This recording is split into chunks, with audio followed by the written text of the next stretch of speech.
السلام عليكم كاع الناس ديال الجروب وكاع صحابي، وكنهضر مع الناس اللي بصح يجي عليهم سعد، ماشي المرتزقه. فهمتي؟ هاد الجروب انا نهار اللي درتو ما درتوش باش نتعاير مع شي واحد ولا شي واحد يعايرني ولا فهمتي. هذا الهدف كامل هو اننا الناس اللي يعز عليهم سعد مجرد كفنان ولا كاخوهم ولا اي حاجه، يعني اللي مسكين بقى فيه الحال، المهم اللي عنده واحد شويه العواطف شي حاجه تجاه الولد هذا خونا هذا.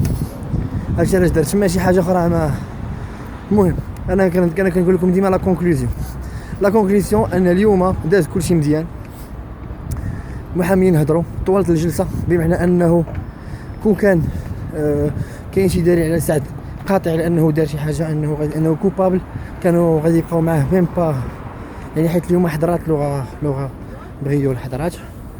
و اش غادي نقول لكم، على ما اظن وابخي يعني غير الهضره الحقيقيه اللي كاينه اللي ما وصل لها حتى شي واحد ياك.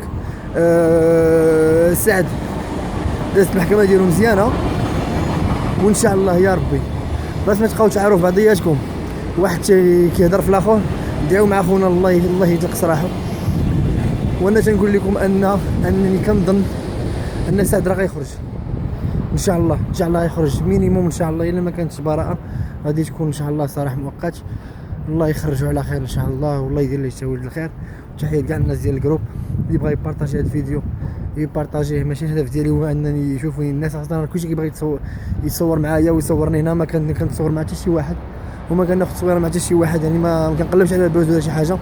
انا تنخبركم نتوما كصحابي كخوتي ها شنو واقع، الحقيقه هي هذه، ابا هادشي كلشي كذوب.